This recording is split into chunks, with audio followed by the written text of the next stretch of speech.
Casey. Hi, I'm Ashley. And we did our project on a pirouette, which can be described as one or more rotations done on one foot.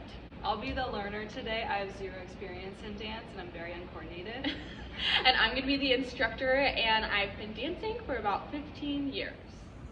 The first critical feature that we used was keeping a neutral spine with the pelvis tucked under. This looks like having a straight back from the shoulders through the butt.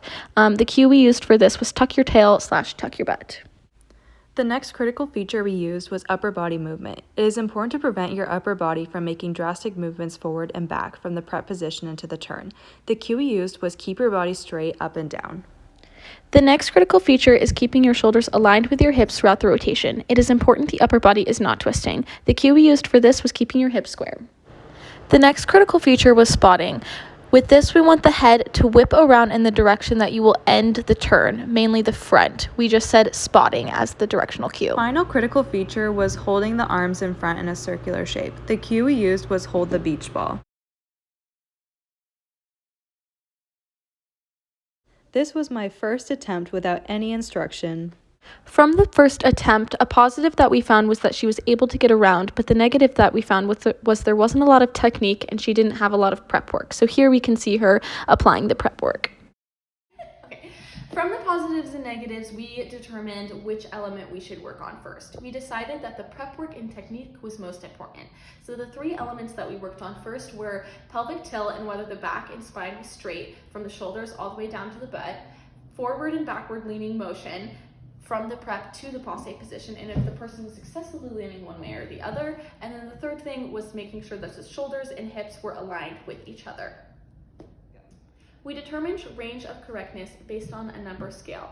1 being that there was error, 0 being that there was no error. What this would look like is if there was forward and leaning backward movement, we would determine that as a 1, meaning that there was error, and if there wasn't any movement like that, then that was a 0. And we did the same for all 3 critical features.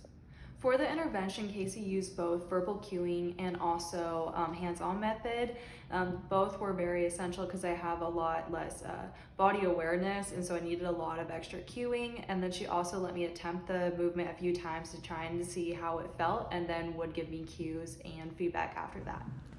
After the practice session, we were able to re-observe, and you can see that in her prep work, her shoulders are aligned with her hips and her spine is much more straight. However, there is some forward leaning motion still. We decided to do one more practice round after taking some time off from our last practice round. And in this practice round, we really wanted to focus on creating some muscle memory of within the critical features in the prep work before adding the actual rotation. The reason for this is that a pirouette is often a super unnatural thing, even just turning around one foot, even just like one rotation for someone that has never done it before. And so we really wanted to focus on just creating some muscle memory so that could take us into the turn once we add the turn in the end. This was our final trial round, and as you can see, this is a really solid prep. She comes up simultaneous with the arms, legs, and that releve, and the spine is super straight. Arms are in the correct position. This was our final attempt of the pirouette. Super solid prep going into it. The only thing that we saw was the leg doesn't get to the passe position until we were about halfway through with the pirouette.